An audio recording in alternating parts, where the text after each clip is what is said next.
What's up, everybody, and welcome back to this episode of the podcast. My name is Robbie Cassidy, and on this episode, we are going to do something that I do actually every year, and we're going to look back at my reflections from the year of 2025. And this year is obviously, for me, a lot of jumping around, a lot of moving around, big changes around my own lifestyle, and even some of my philosophy in how I approach clients now, and I'm even approaching life in general. So I've taken away a lot from this. But to go through it, I kind of want to break it down into 9 questions that I generally do this each year, but the 9 questions are: what made you feel most happy this year? Number 2, what made you feel most unhappy? What was the biggest lesson you learned? And then we move on and we say, what do you wish you would have done more of this year? And what do you wish you would have done less of? And then what's a moment that you failed, which is a challenging one for me? And what's something that you want to learn next year, as well as what's your favorite way to refuel. So each of these questions it took me way longer to record this podcast than expected, because I constantly was just going over and back on different reflections, different ideas, and I was a little bit hesitant to do it, if I'm honest. I was kind of like, there was a little bit of a barrier there that was stopping me from going in, sitting down and putting in the work to record the podcast, because there was so much going on this year. And then at the same time, I knew it was going to be challenging to have to look back and then to draw from the year and to make changes going into the year 2026. So I guess the easiest way for me to start is I'm going to talk through the different areas that I was, different places that I've been, and I'm going to talk a small bit around about what my, lifestyle was like there, what I did. And then as I go through it, I'm going to start answering the questions afterwards. So I was lucky this year in that I was in a lot of different places. And with each of those places, I guess I took different things from them. Now, the first place at the start of the year I went into was Bulgaria. And I spent a little bit of time in Bulgaria. The goal was to go snowboarding, but I also have one of my best friends living out there at the moment, and that's Owen Dobbins. And I had always wanted to check out the Balkan states or even Eastern Europe. I've never really been over to that side so much. And I had originally planned to go snowboarding with a friend, but unfortunately with the way things worked out, he actually had to pull out. So instead, just on kind of a whim, I flew to Sofia, and that's where Dobbins was. And he was there. He had always said to me, you should come over, you should check it out. He had big things to say about the city, so I said, why not? Now, it was the middle of winter, and when I landed in there, it was cold. Like, it was a nice change from Ireland. But it's a really cool city because you can see that there's that Soviet style building like all around the city. But at the same time, it is a modern city. So it's like a real up and coming city, I would say. Obviously, it's been well known for years, but I would recommend people check it out at different times of the year because it is kind of cool. And the level of English there is excellent. Like, people really speak as good English as what you will meet in Ireland or England in the street, younger people especially. Like, the level and the quality and the standard of English, I've never really seen anything like this for a country. I was very surprised. Now, there's a couple of different things to it. Like, when you look at Eastern Europe, there's obviously the stereotype that people are not maybe so smiley, they're a bit colder, and that is true as you walk through the street. But as you get down and you start talking to people out there, they're actually really nice, really cool people. And I found that a lot of the Bulgarians that I met, like, we really connected with them, enjoyable time spent together, and I would definitely recommend anyone who hadn't been there to go back. Now, the gym setup outside of that is world class. It's the best I've seen anywhere in the world in terms of like the types of gym that they have. There's one specific brand the name is elusive right now, but there is like the gyms out there are top class. In Sofia, let's say, okay, because I was in Sofia first, and then I was in Bansko after. And both of them are very good. I want to talk a little bit about Bansko for anyone who's interested in going for skiing or snowboarding. There is a cool place to kind of set up and check out as well. But the city itself of Sofia would recommend, and I would love to go back and see what it's like in the summer. And it's actually very well priced as well. Now, Bansko is a bit of a smaller ski town. So what you're looking at here is it's like 2 hours from Sofia. Jump on a bus or a train and you can get there. And it's considered what would be a digital nomad hub. I didn't really know what that meant before I'd gone there, in terms of, like, I had heard people talk about it. I had seen it in other places. And from my perspective, I wouldn't have said like it's like the digital nomad hub that I had been to previously. Let's say I'd gone to Bali, and Bali is like a mecca, let's say, for digital nomads out there. It is a small bit of an older population, and especially when you look at the digital nomads, they're generally like I would say mid-30s, 40s, not as much as like when you look at Indonesia, Bali. It's definitely younger, 20s to early 30s are out there as well. Obviously, it's a mix, but I think that the place in Bansko was suited a bit more for people who were just starting out, who had just gone, like who are working for a company and they're taking a couple of weeks away from work, so they go out to Bansko and they live out there. That's really the digital nomad style that you will meet there.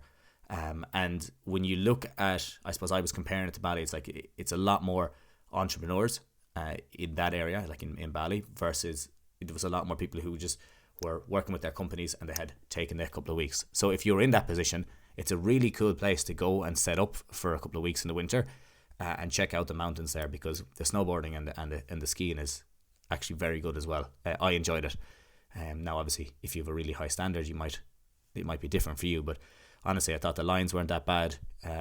There was drops of snow multiple times in the season, and yeah, you're like, it's enjoyable, cool people, nice people out there as well. Now, the nightlife is very small. So I spent February to April there. There's a few cool places around. They have like a hot springs that you can go to. Huge. Like there's one place I was looking at the company and I was like, this has to be some type of a, how would you say? I was like, this has to be money laundering is what I was thinking, because I shouldn't say that. But my God, it was crazy. Like the size of the hotels and the size of these kind of spa wells and stuff that they have around there, they're crazy. Like they really are. So I think that for me, that was a huge standout point, is like the gyms and the outside areas were unbelievable. And I would recommend people to go there. Okay, I had to dip off to come back on there because I wanted to see what the name of that place was. And it was killing me that it was that the name was so elusive. But it's called Pulse. It's called Pulse Therm. That's the name of the wellness springs that I would recommend anyone to go if you are in Bansko. And Pulse is the name of the gym as well. They are top class, state of the art gyms.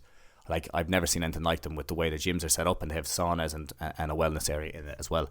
But yeah, I wanted to get the name there. That was killing me. So yeah, in a general sense, really good. The gyms in Bansko aren't so great. Like jiu-jitsu for me was limited. There was one place, it was kind of more like a beginner's club, but great place to learn how to snowboard. Great, like nice slopes, easy access, long lines mid-season, but in general it's pretty quick to get through it. And if you have a fast pass, you absolutely fly. Now, I actually stayed in a co-living out there, and that was a really enjoyable one for me. It's called Valentina Heights, if it's still there. Just a nice group of people, really interesting, cool, and like it was a good people to go up on the mountain with as well, especially if you're staying longer term. Now, when I finished up in Bulgaria, I waited till the end of the season, and like the mountain was melting by the time I was leaving. Like there was literally a river had opened up in the middle of one of the slopes. So it was time to move on. And from there, with people that I had met in the co-living, we decided to go to Caparica. Caparica is in Portugal. It's outside Lisbon. And it's a really small town, very chill, surf town, like close to Lisbon in that like you can get in probably 20, 30 minutes. Pretty cheap to get in a taxi or an Uber as well. And we were there during springtime. So it hadn't really gotten to the height yet. But the place was really cool. The vibe was really cool. You can see it's still developing, but I can imagine in a couple of years this place is going to really explode in terms of cafe culture, nightlife, and everything else around it, because it has all of the amenities and it has all the things that you need. And it's so close to Lisbon. It's just obviously there's other areas being built before it. So I got to surf once there. Nice. I was very bad because I hadn't done it in so long, but it was cool. The gym access right now, not so good in Caparica, I would say. Like, hard to find a good gym there, for me anyway. But I did spend most of my time at an outside gym that was really well set up. It was on the boardwalk. Cool to meet people there. There's a lot of activity going around with like people doing, using the slack line. And obviously there was like gymnastics and there was different things going on around it as well. And yoga. So it's a cool place. I really liked it. I like Portugal as a whole. But the reason being is that me and a couple of friends actually rented a camper van, and we started in Caparica and we drove up to Ericeira, and then we came down. Ericeira is a really cool surf town, like just a couple of hours outside Lisbon to the north. And then we came down and we started going to like Albufeira, Lagos, and a couple of different places. Albufeira, not for me, I'd be honest. It's like a young person nightlife area. I just didn't suit me in the area that we went to. Maybe there's nicer places. And then Lagos, I thought was really cool. So I would recommend that to people more so than Albufeira if I was going back. Came back to Ireland after that. Really cool. Just enjoyed a few months of football. Organised Rowan's tournament again. And that's the 7th tournament we have. And it was nice. It was nice. I love the people here. I love being back here. I'm here at the moment. And I just realised that when I was there that maybe at this time in my life, it's better to move to further afar. And you can probably see that's why I jump around so much, is that like I do love it, but it's a bit isolated, if I'm being honest, for me. But then again, isolated at different times in your life, it makes a big difference as well. And then from Ireland, this is the last place that I went. I went to Rio de Janeiro and in Brazil. And this place is one of my favourite cities in the world. Fast-paced, very chaotic, a lot of fun. And I actually went for a wedding. One of my good friends is getting married out there. And I was a groomsman for the wedding. So we went out. There was a group of us. And yeah, it was great. I stayed on after. I just settled there because I was working away. And I kind of found a nice location and kind of a nice community. So I stuck it out. But in Rio, the beaches are the best in the world, in my opinion. And I think that there's so much activity, so much fun, like the people there. It's beautiful scenery all around you. It's a really cool place. Now, it's a crazy environment in terms of nature because you have these huge mountains right in the middle of a city. And I did a lot of the tourist attractions like Christ Redeemer and the Sugarloaf and different like Lapa, let's say, which is like a nightlife place. I did a lot of the tourist attractions around there. And during that stint, let's say when I was with friends, I met great people and I had a great time. Now, one thing, and everyone's probably expecting me to say and talk about this in Rio as well, is with the chaos, you have both sides of the spectrum. The city is obviously very dangerous, and you wouldn't be so keen to take that many chances. But that's the same as like any city in South America. But I would say, to clear that up, it's not so dangerous that you wouldn't visit there. Okay, for people who are like, oh, it's so scary. Like, it's not that bad that you wouldn't visit there. You're not going to go out in the street and get robbed. Like, people told me before, if you go outside the pub and you're on your phone, like, there's a good chance you're going to get robbed. Like, if you go to really bad parts of the city, okay, there's a possibility. But if you're in the south zone, in a chill part of the city, it's not like you have to walk around phone in the pocket all the time. I wouldn't be flashing it around, obviously. But at the same time, it's not that bad that if you step out for 1 second and make one mistake for 1 second, that everything goes wrong. You do have to be aware, no question. But I would recommend if people go, stay around the south zone. Stay around Ipanema, Leblon, Copacabana is nice, but like I would even stay at the south part of Copacabana.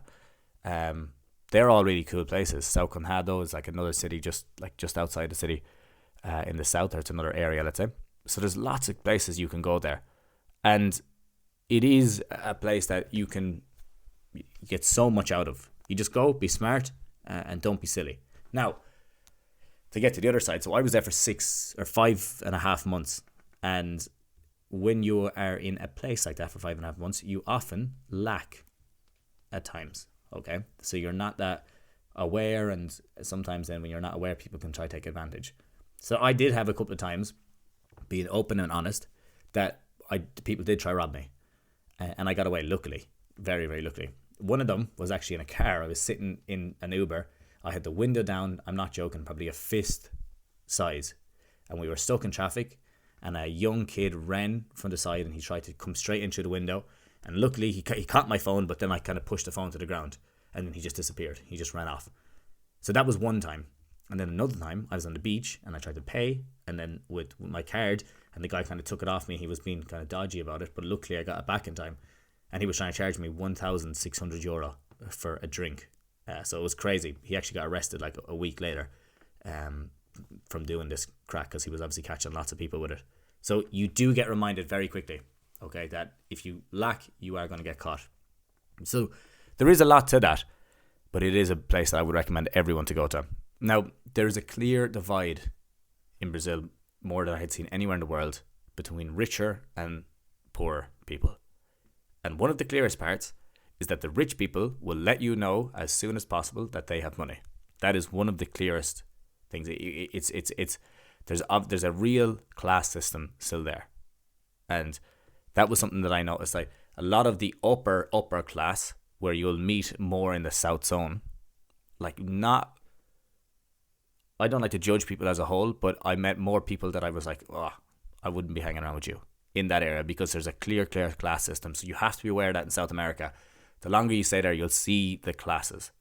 You'll see that people talk to certain people in a certain way because of the class that they're in. They will avoid talking to other people because of the class that they're in. So that does come up a lot. And within that class system, you obviously have the favelas, or the comunidade. A lot of people don't like, especially the Brazilians, aren't, I find, not so keen to talk about it as much if you're outside of it. But people in there obviously are really nice and willing to talk about it. But it's somewhere that I think, like as anywhere in the world, you're going to have good, bad, indifferent people. And the favelas of Brazil are something for me that are so eye-opening. The difference in life that we live, and like where we come from. So one of the main differences within the favela in Rio is that you have no policing. Okay, there's no police allowed into the favela. So they're huge. Like one of them Rocinha has 200,000 people, another one has 60,000 people, like 40, 50,000 people. Like they're big areas. And then you have no police. So how are they run? Well, they're run completely by gangs. Okay, they're policed by gangs. And it's not like it's where you hear about gangs in Ireland and that, or in other countries where they're hidden and you don't see them. They're open. So like you have guys, 17, 18, 19-year-old, standing on the corner, and they have full AK-47 assault rifles, like pistols, like every type of gun you can imagine. There was one guy, and anyone that's listening to this might know, is one guy was walking around the party once with a 50 cal rifle, which I thought was the most crazy thing ever. That's an anti-tank rifle. And they use them against police helicopters and everything. I was at another party, and there was a guy standing. He was like probably, let's say, the not the leader of the gang, but he was like the head man for the group of people that were there. And he had his pistol, automatic pistol, and he had a belt on, and it was fully kitted out with grenades on it. And this is at the parties. It's crazy. So that is the reality there. And it's sad to see it, but it is life in the area. Now, you'll often have police raids. They come in, there's shootouts, and there's people getting killed every single day. And there's many sides to that. Some people are saying the police are doing a great job. Other people are saying they're targeting the poor people, that it is a racist operation. And you can really see from both sides. I couldn't explain this at all to you, because I would just be ignorant and trying to explain it. But there's so much going on. But one day that I was there this year, the whole city shut down. Okay, I remember my friends texting me, don't go outside, you need to stay inside, everything's shut down, and just be careful. And what happened is the police ran a mega operation, is what they called it, where there was thousands of them, went in to certain areas of the city and to capture as many people as they could. And in one day, the police killed over 130 people in one day in the city. So there was obviously huge kickback from the gang then, because there's multiple gangs in these favelas. And they went out and they burned buses and they like wrecked the street, and they went out and shops all had to close and everything. But it was a real eye-opener that there is parts of Rio that are a clear, what would be considered like a war zone, clearly.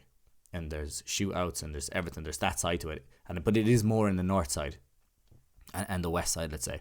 But in the south side, you're in a bit of a bubble. You do live in a bubble, because you hear about everything that's going on, but you don't see it as much. And I think that for me, it was a real eye-opener.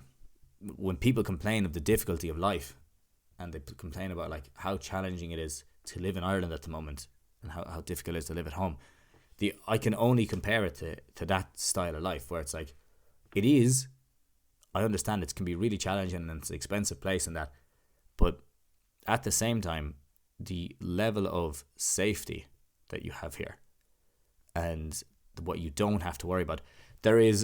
I looked up the statistics. There's 67 homicides on average a year in Ireland. 67 murders. In Rio alone, just the city of Rio, There's 8 every day. That's the difference of safety and security that you have here. And it's so important to, I think, just become aware of those other situations, because you can often get bogged down in thinking about how tough life is around here. But when you have a different perspective on it, you really see. Now, there isn't so much more to Brazil than the underworld aspect of it, but it's something that I've always been interested in for whatever reason, is both sides of society. And the vibe, the energy there is infectious. The people are great. The nightlife is some of the best in the world. And people are out to have a good time all of the time. Like the Brazilians are out to have a good time. You have to love that. And then the other thing is, English isn't as common as you'd expect, but there's a lot of people who speak English too. So if anyone is interested in going there, like, shoot me a message or whatever. I'd be happy to talk you through some of the stuff that I did and what I would recommend as well. And it is, it's a great place. It's a great city. So I would recommend it more to anyone who is interested in it. Just be safe. So to get into the reflection questions, guys, to get into and to go on to, I wanted to talk about those places at the start, but now we want to look back at the year and see from these experiences, I guess, what have I started to take from them, or what are things that I learned? So question number 1 is, what made you feel so happy this year? And some of the prompts that I put underneath that are big things, small things, daily, weekly, monthly, or even just a big event. What was it? Now, there's so many different things that I can look at here, but without any particular order, I guess one of the big ones for me was actually getting back to training jiu-jitsu normally, since I had the knee injury a couple of years ago. Getting back, training normally, and training confidently. And what I mean by that is like training and not having to think about it. That was so nice this year, to actually get back, be able to wrestle, be able to hang with the young guys. And the jiu-jitsu there was top class. Like, I remember went to a class one time and there was one world champion, one European champion. There was another like 3-time Brazilian champion. There was a guy who was number 2 in the world, my age, my weight. But he was under 17. So you had every type of a level. There was a South American champion there as well. So you had every type of level just in each class.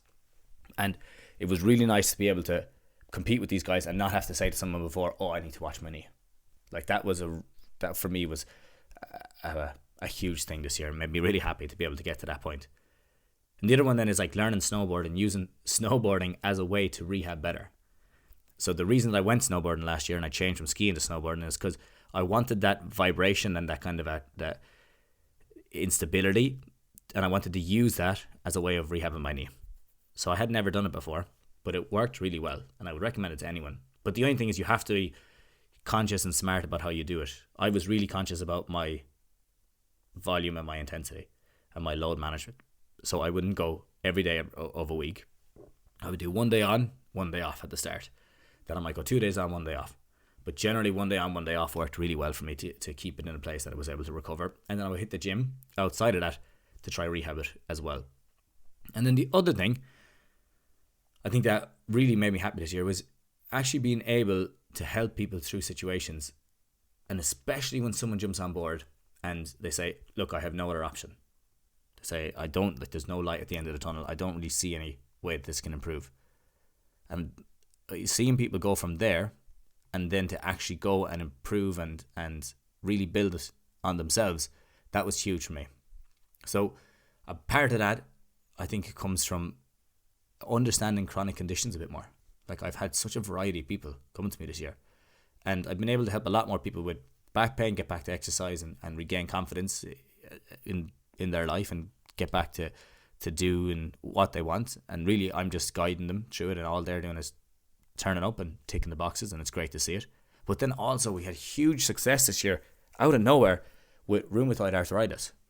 We had like some major success about helping people manage flare-ups, people who said that they were never going to exercise properly again, who were restricted in everything that they could do, couldn't carry boxes, couldn't go for walks, couldn't go for runs, and actually getting them back into these activities that they said they could never do, and then be there and stay there consistently for months at a time, and not have to live in this way that's fearful of, oh my God, I'm going to have to increase my medications. We had one really good one this year of a lady who just put in the work, and she got back to the point that her whole thing was, okay, I've been taking no medication, I've been watching my diet, I need to make sure that I'm doing everything right from the perspective of strength and conditioning and physio and rehab and all that.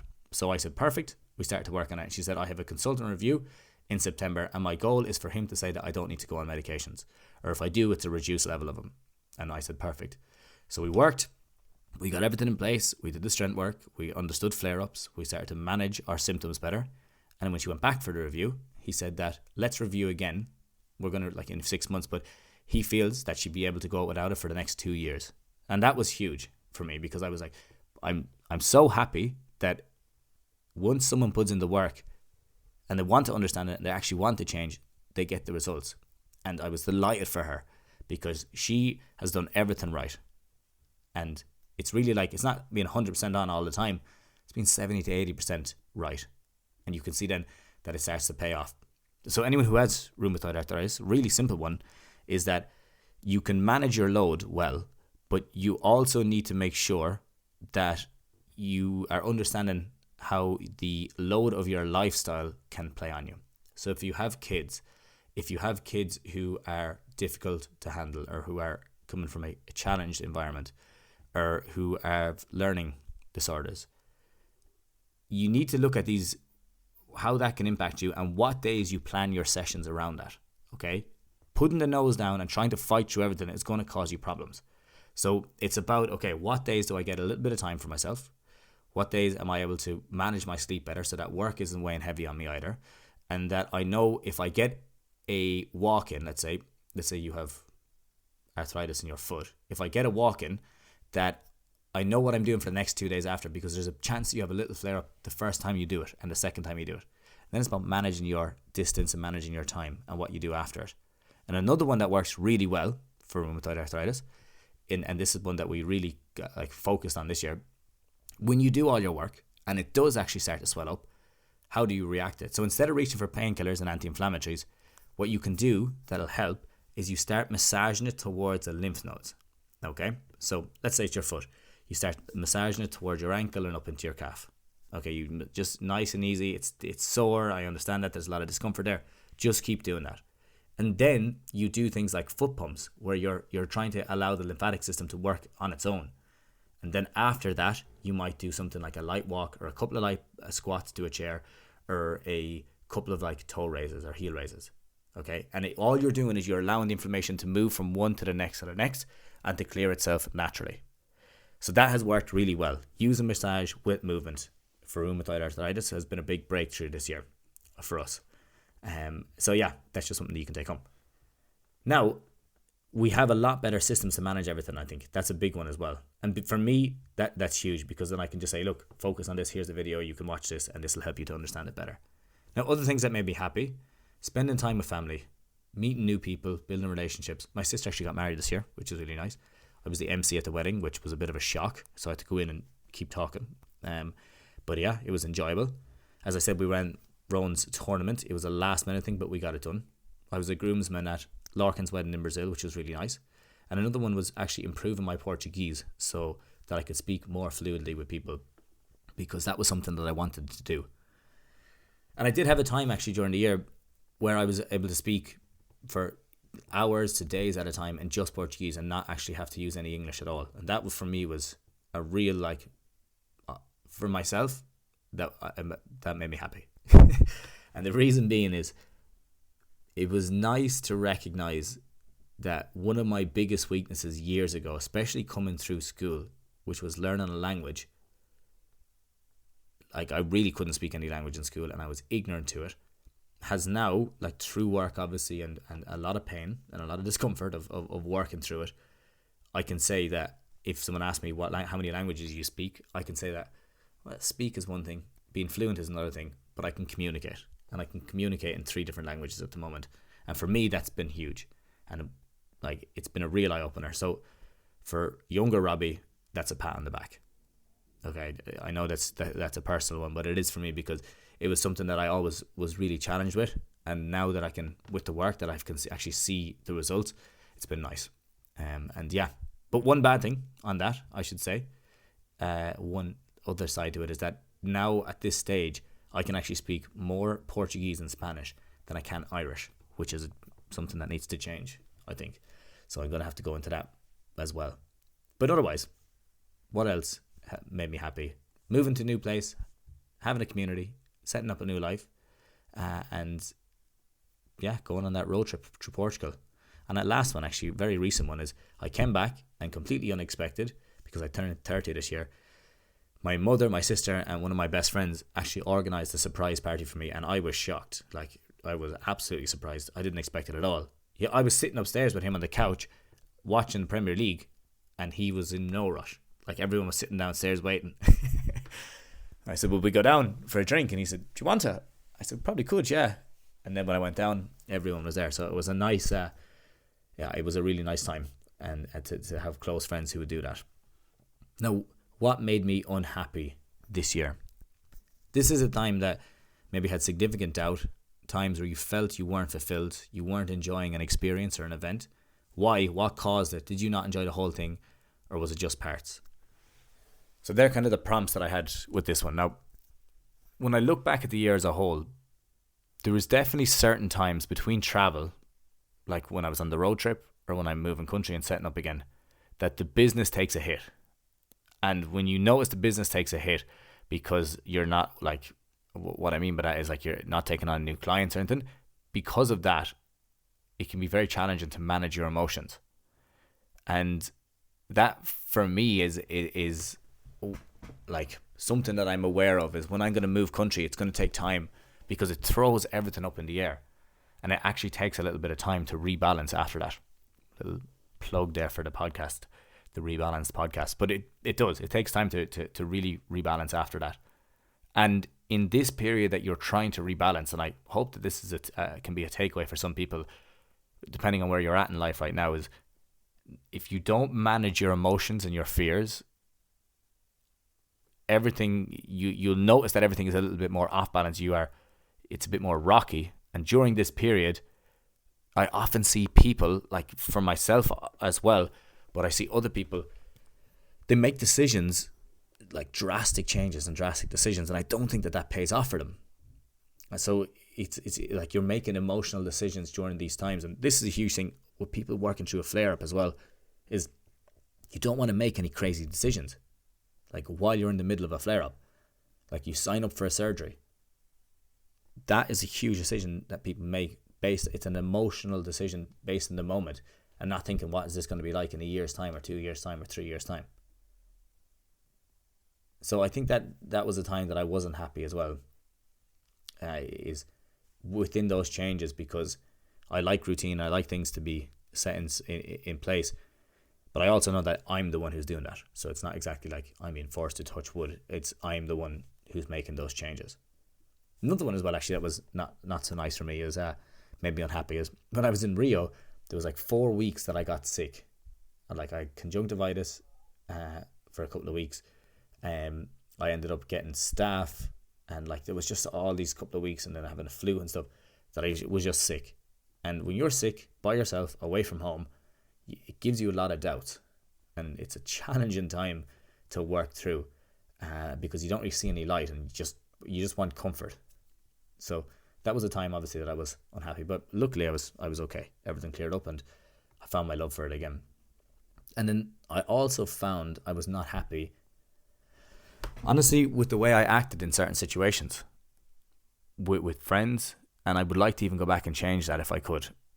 I see parts of me that definitely need improvement. Obviously, everyone does. As being away for these long stretches of time by yourself and kind of living your own life, although it does make you responsible and it makes you independent, some behaviors with how you approach situations after that, when friend situations, needs to be managed. And the thing is that you can, because you're so used to doing your own thing all the time, that maybe you don't consider other people's options as much, from my perspective. So, but then when you get back into it and you recognize it again, then you can start to, obviously you get back into the swing of it and you're back to normal and grounded again. But it's that transition. It's that transition from being away to coming back, and the adaptability to that I really feel that I need to work on. It's something that I picked up over the year. I recognized it. And then honestly, with the one that's really, I guess that I've had to think about more significantly over the last few weeks, few months, it's taken a lot of my I know I won't say it's taken a lot of my mental bandwidth, but it's something that I'm very aware of, is that since I turned 30, there has been a clear shift in what I want, and a clear shift in actually looking towards the future. The thing is that I'm realizing that this lifestyle, it can't continue with the way that I want, if I want to settle down and, let's say, have a family and have kids and that, because you're jumping around so much. And for me, it's kind of sad even to talk about it, that this phase of my life is actually starting to maybe close out and come to a new stage. Now, that doesn't mean that everything needs to change and I need to be like set in stone in that, but I do understand it. And people will say to me, look, don't worry about that. And I found this as well when I meet people abroad who are moving around. They say, don't worry about that, and you're under no pressure, you're only 30, you can continue. But like, if I'm being realistic, I also feel it's a time to start to choose a place and to build a life. And this is just me being completely honest here. The freebird style of life, which I've been doing it for a long time now. Like, maybe some of you are new to the podcast, maybe some of you are new to the social media side of things for me. But anyone who's been following it from the start, like, it's been 11 years that I've been moving now, back and forth and jumping around. The first time I left it when I was 19, and every year since then I've always gone and lived somewhere else for a while, and then I've come back, and rarely back to the same place. So it is a time that I'm noticing that things need to calm, things need to settle. And yeah, obviously with that change, it's kind of sad. So it does make me a little bit unhappy, but not that I'm losing out on anything, but just that I need to transition and I need to find a new way of life. So that brings me to question number 3, which is, what was the biggest lesson that you learned this past year? And the prompts are, think about revelations. What was something that happened to you or someone around you that made you change the way you think or something that you do? Was it a positive or negative experience?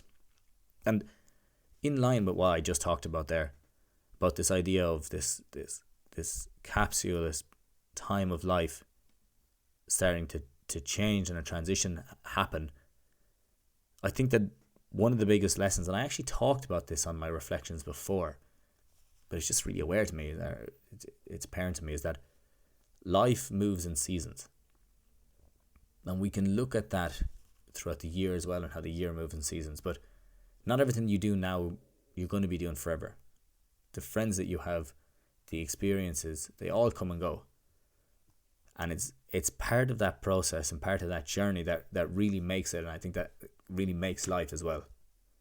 And I'm realizing that this season of my life, where I'm jumping around doing my own thing all the time, is kind of on the way out.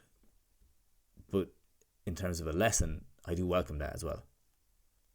It's something that I feel that I'm ready to not. I never like to put those like definites of close a chapter on it, because I know I'm still going to be jumping around. But it doesn't mean that I can't do it with somebody, or there needs to be a shift in me. There's been a shift in me this year to actually chill and cool for a while. And honestly, that's just something that's a huge lesson for me, is that, like, yeah, life moves in seasons, and we have to be willing to move with the season, because the seasons are going to happen anyway. And you can't, if you don't want to get stuck in a season. I think that's something that I really notice as I go away, is people that get stuck in a season. And I've mentioned that about Bali before, is that, like, Bali is a beautiful place, really nice, great island, but there's a lot of people who are maybe a little bit stuck in a season out there, and that's something that I recognized early, because just unwilling to accept or make change in their life in ways that they need to. But that's my perspective, that's my opinion. That doesn't mean that it's right or wrong. That's just the way I look at it. But I guess we look at the same way as I look at having taken this approach to seasons. This is actually something that we do as well with clients all the time, especially like in our one-to-one in the Select program, is understanding the seasons of the year and how you're going to play it. I like the idea of, like, this is the way we discuss it, because I have clients who are not just like sporty people, but who are just doing activities that they love and improving their lifestyle and getting over older injuries, and like with some really cool clients this year with like complex fractures and stuff. As I said, I've had a really enjoyable year, with the people that I've worked with. I've some excellent, some very cool people, and I'm delighted to work with them. But it's understanding the seasons of the year and how do you play it. As I said, like I like winter being a time where you put your head down, you enjoy your training, and you start to build foundations for the rest of your year. Then we kind of look at, okay, we move towards spring, and become a little bit more creative in our approach. You iron out some of the kinks, that the foundations that you built before that. And when you take that time during spring, then summer becomes a time of pure expression. You've been working on yourself at the start of the year, and now it's the time to start to express new skills, this new body that you've worked on, and this new ability that you have. That summer can be that time for expression if you put in the work. You try new things, you test yourself, you improve on what you've done, and you have fun. Like summer is that time that you have fun as well. And then autumn, you're moving towards the back end of your expressive season. And we're beginning to refine our new talents and our new skills and our lifestyles. And I read a book, it's called Rhythms of the Week. And maybe this has influenced how I think about this. But we recognize that in autumn, that winter is starting to come. So you put a focus on more time on the things that you love. So that could be, like, it's funny, you can kind of think about it in the GAA season as well. Like, you play your football and then it's championship season, and it's like the do or die part of the championship season around autumn as well. So you're really refining everything. For other people, it could just be that, look, you played a lot of paddle over the summer and you tried dancing and you tried pottery and you tried art, and you say that, okay, for me, I love pottery, and so that's why I'm going to put my focus on it this time of the year. You know, it's that transition into that phase.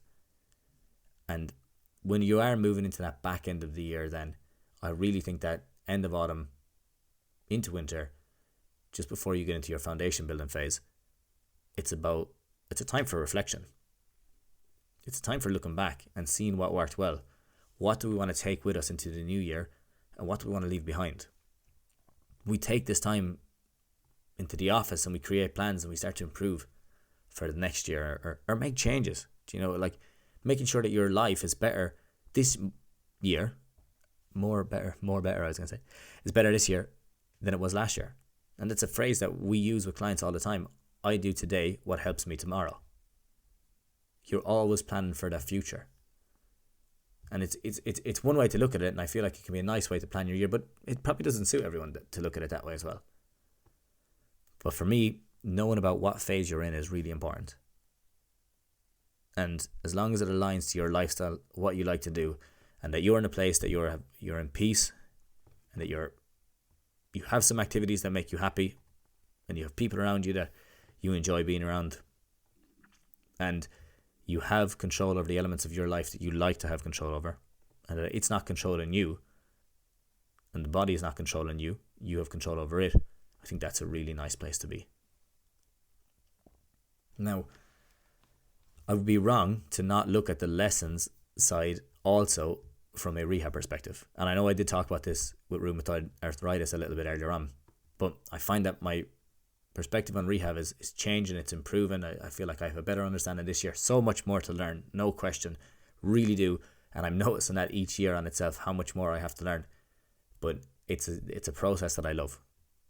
And I think that this year I was able to refine some of the strategies, refine some of the tactics to help people to get back into exercise and to get back into like a more fulfilled life, so that they're not falling short consistently because the same issue or same injury is holding them back, or they're afraid to do anything in case they get an injury or in case something happens. And as I say, from a rehab perspective, the way I've looked at it is that like some of it comes, you can make huge progress with helping people to understand their situation more. And then the other side is just sitting and being with someone, hearing them and validating their concerns as well. And that has been a huge shift for me. Is sometimes they need my input, and in other times they just need an output. They just want to get everything off their chest to be in a better place. And it's kind of finding that time of when is the right time to make change. But things that to make change, people need to want to change. If you find yourself in a situation that you're always output, and people are saying, okay, like if someone was just talking to me and just complaining, there's times as well throughout the year that I have to call that out and say, look, are we going to sit here and complain, or are we going to make changes to be a little bit better tomorrow? And it can be a difficult conversation to have, no question. But if people don't want to change, you can also get stuck, and I see this a lot. You can get stuck in the script of talking about how bad everything is all the time, and it's a loop, so you don't get out of that. But you need to want to change. You can bring a horse to water, but you can't make them drink.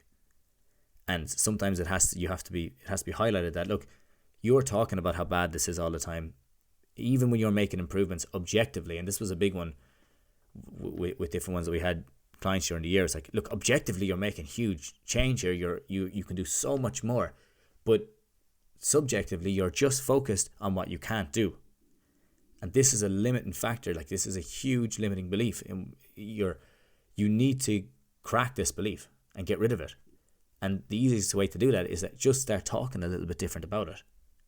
Because if you're always saying, look, I remember there was one situation that we had someone, they were running like a 5K, and they had done nothing before that they couldn't actually run. It was in pain to walk, and they were getting stronger lifts, they were sleeping better, and like huge improvements. Pain had gone from like a 7 down to like a 2, but they were still focused on that 2.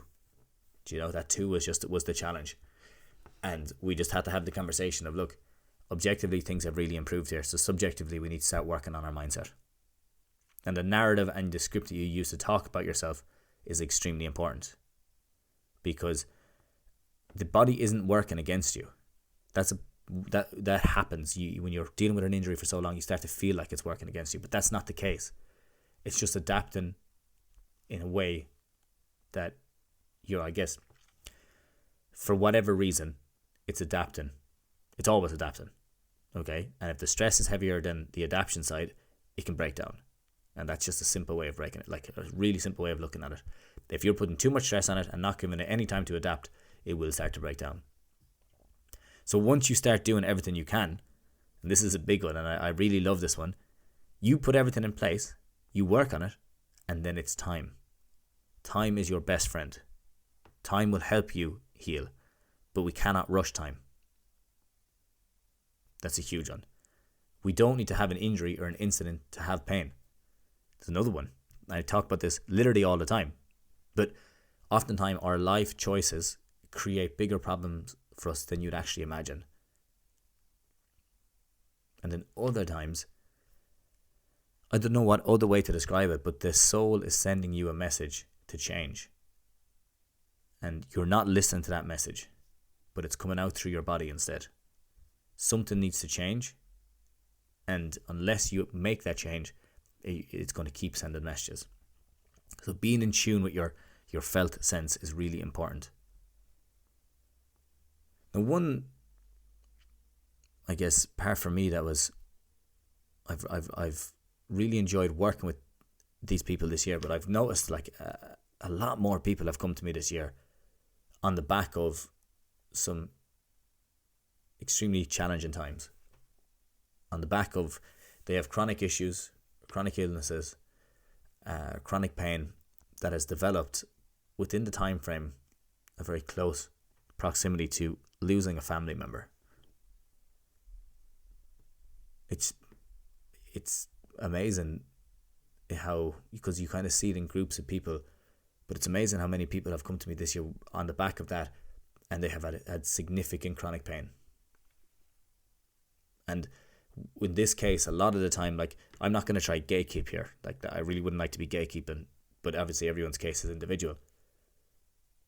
But you just need to take a little bit of a step back before you can start moving forward again. Because when you are, and this was something that I recognized in myself when Rowan passed away a couple of years ago, is I just put my head down, and I talked about this in a Reflections podcast before. I just put my head down. I didn't want to talk to anyone. I just wanted to train jiu-jitsu. That's all I wanted to do. I felt that was the best way to process, and it did help me process. But when it becomes your only way to process, then you can start to become a problem. And sometimes the body will send you those signs that you need to process, and if you ignore them, you can create big problems. So keeping the head down, diving further into the activity is taking you away, but it's not always the best idea. You might feel better in the moment, but it's not paying off long term. So in a lot of cases, it's about, okay, let's really look at ourselves here, and when are we giving ourselves space? When are we creating time for ourselves? This is why with a lot of chronic issues, I think that when people go to physio, that they feel like they're underserved, is that we're not looking at the lifestyle. We're just trying to give a quick fix to a what could be a mechanical injury. But most of these aren't, especially people that come to me.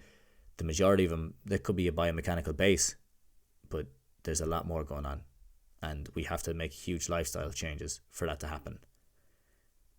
So you can have other very stressful situations, like going through menopause, being in a job that you hate, being around people you despise, being in a situation that you need to change, having an IVF treatment, that didn't work out the first time. And your goal is then that you want to just set a better garden. You want to build a better garden, the body being the garden. So all of these are very stressful situations, but unless we have ways of dealing with this and allowing ourselves to process, you can make huge change to the pain that you feel by giving yourself space. It's not about doing more. And sometimes people get stuck in doing more. And the last thing I would put on that in the lesson side is that oftentimes pain isn't actually the biggest problem. The pain that you feel, I know that sounds crazy coming from me, is that the pain that you have is not the biggest problem, but it's actually your fixation on the pain, your constant checking in, your inability to focus on anything else because you constantly are just thinking about pain. That is the bigger problem in many cases. So moving on then, as we're kind of getting through it, these get a bit shorter now, but what do you wish you would have done more of this year? What was something that you did that you enjoyed but didn't get a chance to experience enough of? Habit or behavior? Something that you didn't prioritize high enough? What was it? When I look at this, I feel like I kind of, my year ran very smoothly, in that I'm selfish to, if there's something that I enjoy doing, I do it a lot. But this year when I look back, and I think I was in and out of meditation. Like, I did start a lot of the year with 10 minutes in the morning, worked really well. And I think I could have been better with that. And it's only when I was actually doing the reflections that I realised I haven't done this in months. So it's something I need to get back at doing. So it's nice to do the reflection because of that.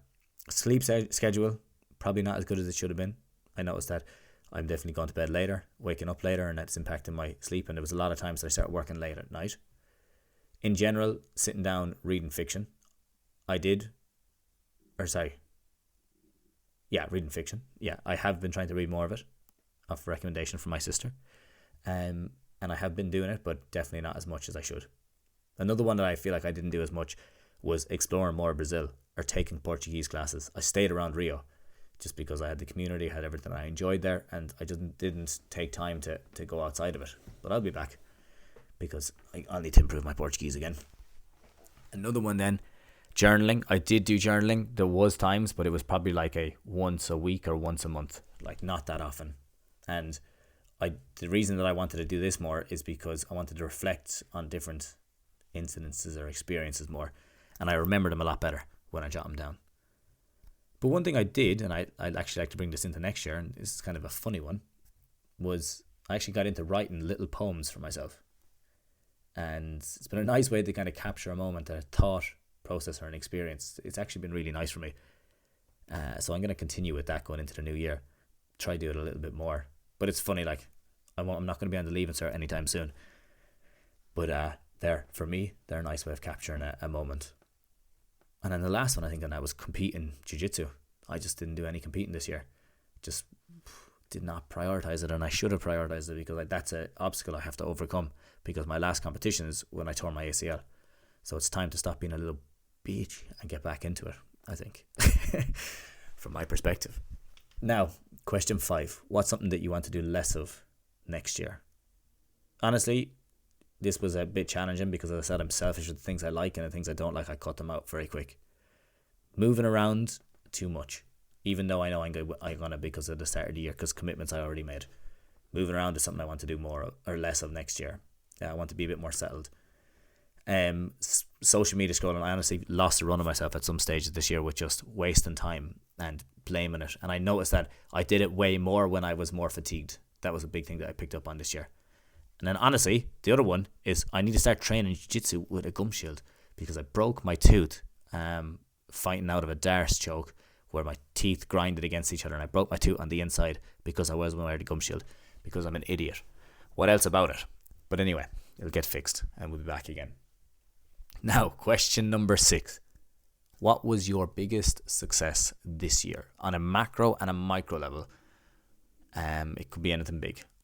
So if I'm being honest with myself and I look at like what was my biggest success overall the year, it's very hard to pick one, but I'm going to give you a couple of different ones.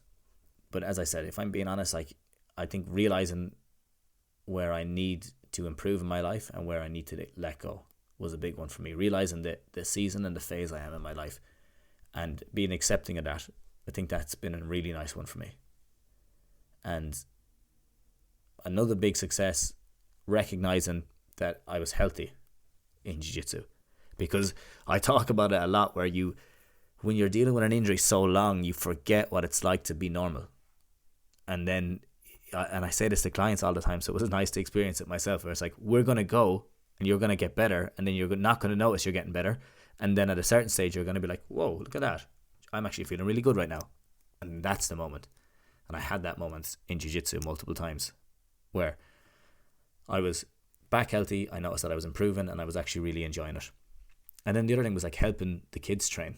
Like there was training some crazy kids down there, and just going in and having no ego or trying not to have any ego and just letting them practice, training with them. And like they were European champions, Brazilian champions, South American champions. They were so good. And it was nice to be there. And nice to be able to set up and build a new community, I guess, in Rio as well.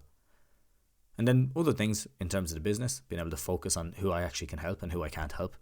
And then understanding clients' needs better, and then giving them like a specific system or a specific tactic to help them achieve the goal. That is something that I had a lot of success with this year, and I'm looking to improve on that in the coming year as well. Understanding when we need to target a specific issue or when we need to blend the biopsychosocial a bit more. Now, moving on to the last couple of questions. Question 7. When was a moment that you failed this year? This one for me is a bit more of a challenging one, and there's details that I'm obviously going to leave out. But I really felt that this year I let a friend down in an approach to a situation, and I was not happy with it at all. I felt like I didn't act appropriately, and I didn't recognize it at the time. And only after I realized, like literally after, when he said it to me, I realized what had happened. And in that case, I was really disappointed in myself. Because I just hadn't lived up to a value that I held dearly, and I recognized that it's something that it's not someone who I am, and I would prefer to deal with it differently next time, and that's something that I will work on. I think the other one then was I was probably very difficult to get in contact this year from family and friends perspective, because when I'm not working, I try to completely disconnect from my phone and like I'll have messages stacked up from family members that could go for weeks, and then I'd be like, like cousins or whatever, and close family members that could go on for days or weeks or whatever, and I just feel like that's not something that I should let happen as much. But I notice that I do disconnect when I get off the phone, and then I have a stack of messages and I have to get back to all the clients, and I say, I'll just do that there later on, or I'll just do that tomorrow, and they can be left waiting.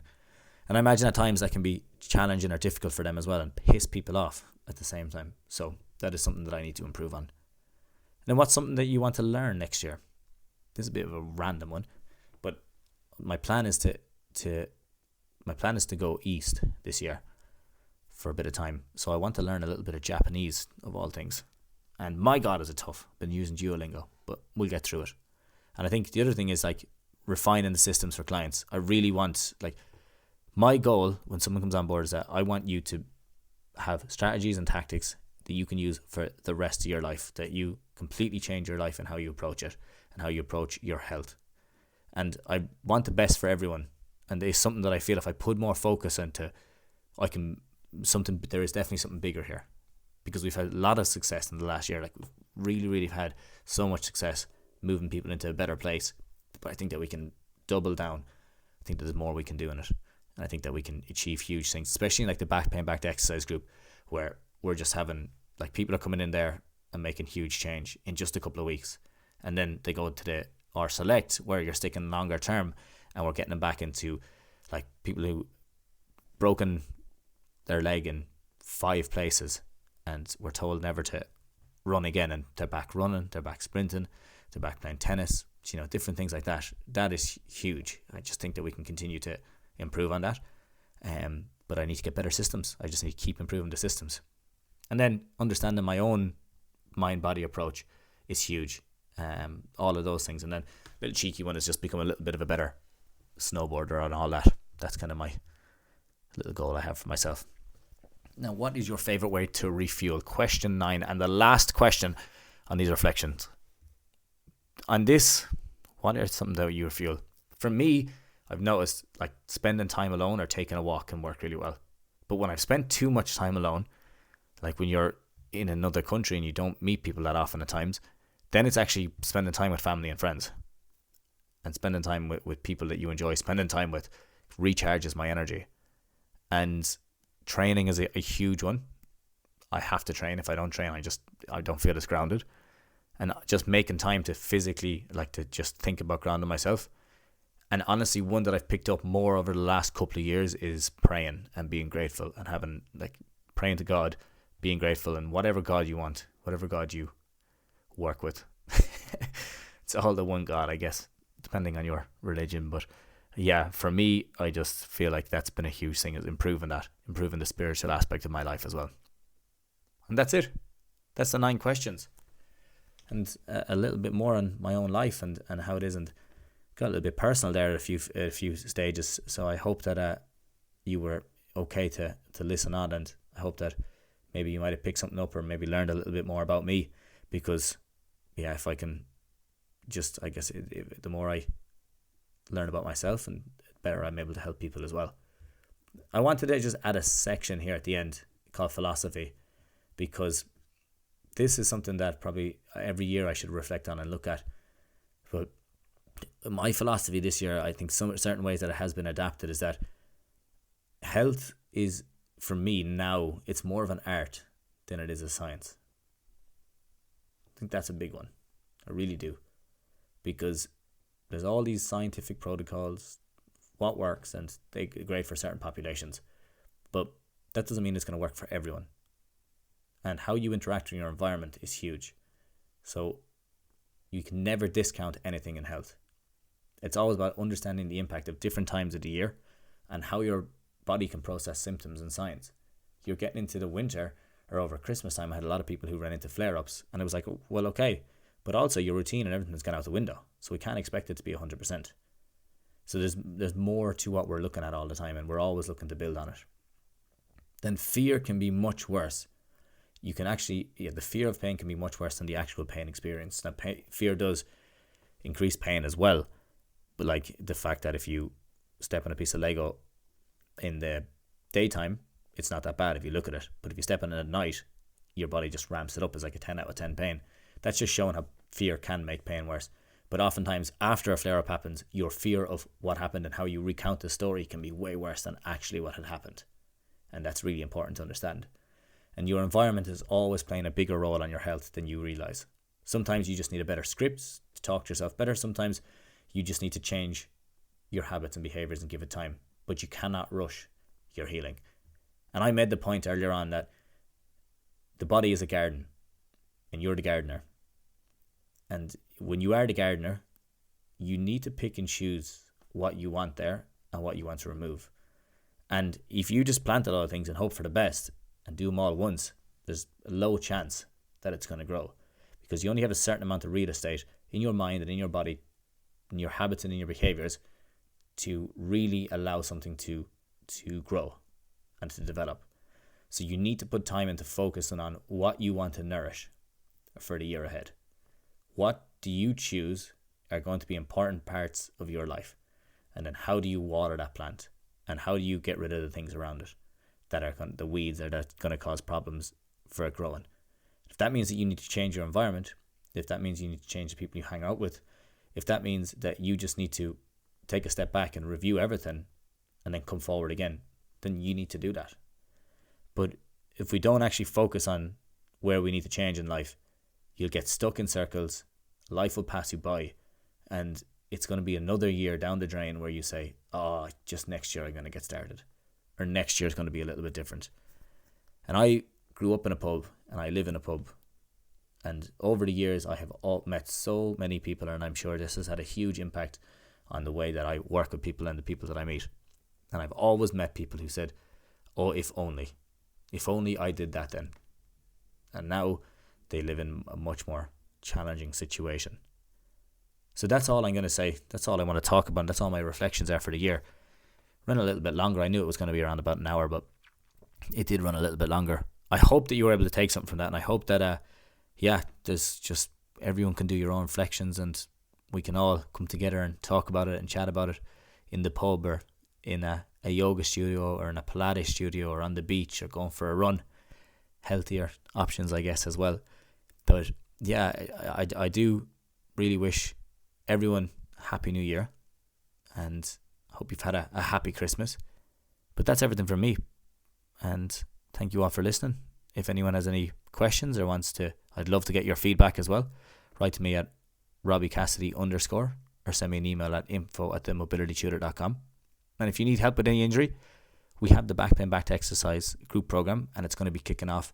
We're actually running a promotion on it right now, a New Year's promotion. So we are in that and on our Select program. So get in contact. We're going to be taking on a limited number of people over the next couple of weeks. I think with the Select I can take on 5 right now is what I have. With the Back Pain Back to Exercise we have a few more spaces, but the promotion is only going to be running until the 10th of this month of January. So you have 10 days to get on. But yeah, that's everything from me. We will chat to you all soon. Hope everyone has a happy new year. Thank you very much. Have a good one.